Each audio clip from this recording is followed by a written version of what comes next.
Drunken Fist, Lion Dance, ever-changing, unpredictable.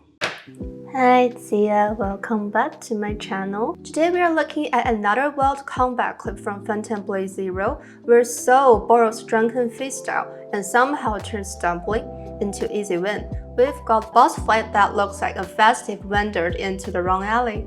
I will spill the beans at the end with a quick cultural note.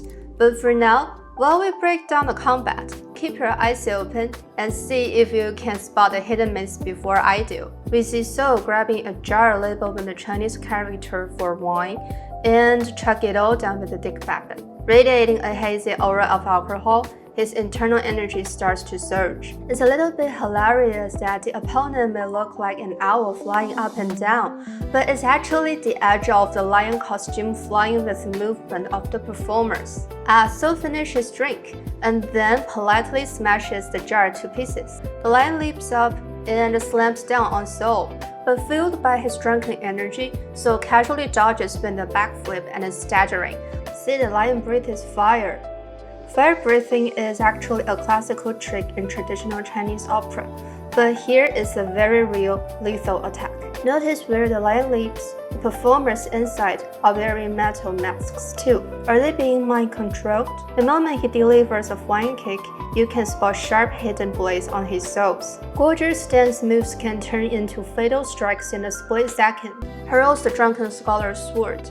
This sword comes in pretty handy for ranged attacks. If you would like to know how Soul controls his blade, you are very welcome to check out my previous video breaking down for the Drunken Fist and the Flying Sword. The lion tries to flank him using the spear mounted on the head, but Soul seemingly stumbles out of the way again. This is what makes the Drunken Fist so fascinating.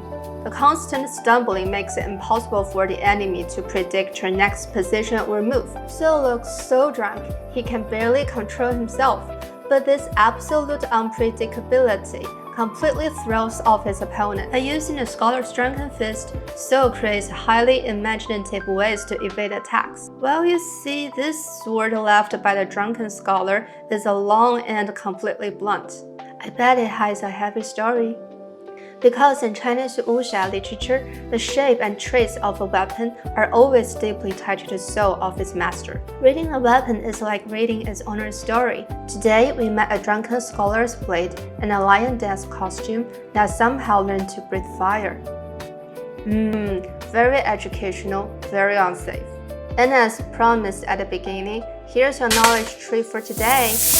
Lion dance wushi is originally a festive ritual meant to ward off evil spirits. The traditional Chinese lion dance is fundamentally rooted in martial arts.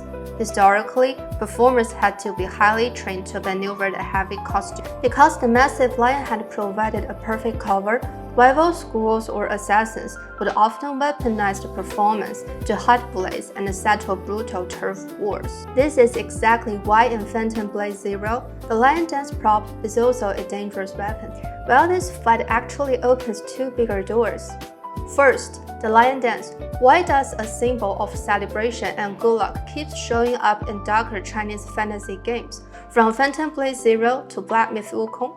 And second, the weapons. In wuxia literature, a strange blade is never just strange for no reason.